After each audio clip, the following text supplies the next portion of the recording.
Welcome to Politics and Why with Sky. This is the Schneps Media Cannabis Power 100. We are with Patrick McCarthy from Mercury. We'd love to get your perspective, Patrick, on the cannabis industry, how it's going, and some goals for this year for you and your clients. Well, thanks, Guy. It's great to be with you and appreciate the opportunity to talk about cannabis. My colleague Lisa Reed and I, who work hand in glove on cannabis, always say, the two things we like talking about are New York State politics and cannabis. So thanks for the opportunity.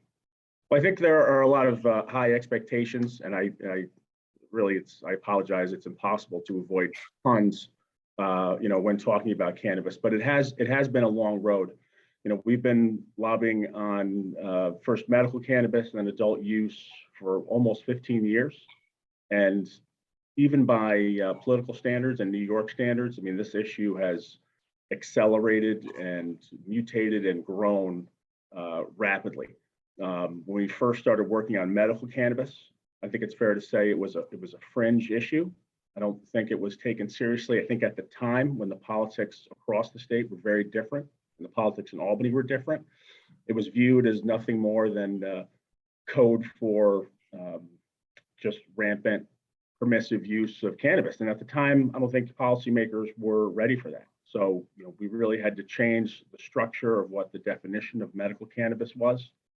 To convince a lot of, at that time, Republican majority members in the Senate, as well as moderate Democrats in different parts of the state. I think organized labor played a huge role in getting that done. I think parents and patients played a huge role, constituents that senators and assembly members had not heard from in the past on any kind of issue. So that was important. And as the politics changed, I think the perception around adult use changed very rapidly. So that helped.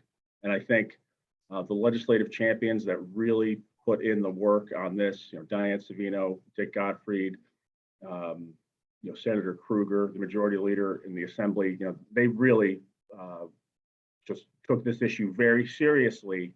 And I think the addition of the social equity perspective was critical to make this happen. So it's a lot has happened over a long time, but really over the last couple of years, it's been exciting to watch the change at the Capitol.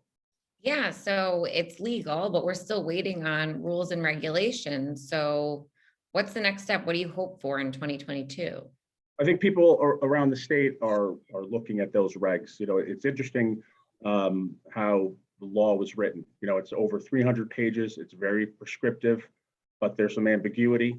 So that's by design. That's not a criticism. I think when you look at what has to be worked out by OCM and the different type of licenses that can be awarded, there's plenty of opportunity across the state where it's urban or rural, or you're looking to do a craft grow, or you're looking to do a delivery license or retail.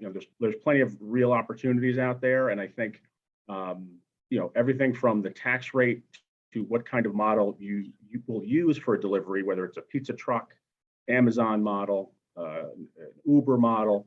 These are things I think if you just have a casual conversation about cannabis, you don't really think about, but when you're investing dollars and trying to create a business, and really how many times do you get to create a brand new industry in New York State? These are things that you have to really study, take their time, make sure they get it right. And we're confident that OCM is doing that. Okay, well, thanks, Patrick McCarthy, for your thoughts here on the cannabis industry. And you mentioned your colleague, Lisa Reed. She will be honored as well. So we'll do an interview with her.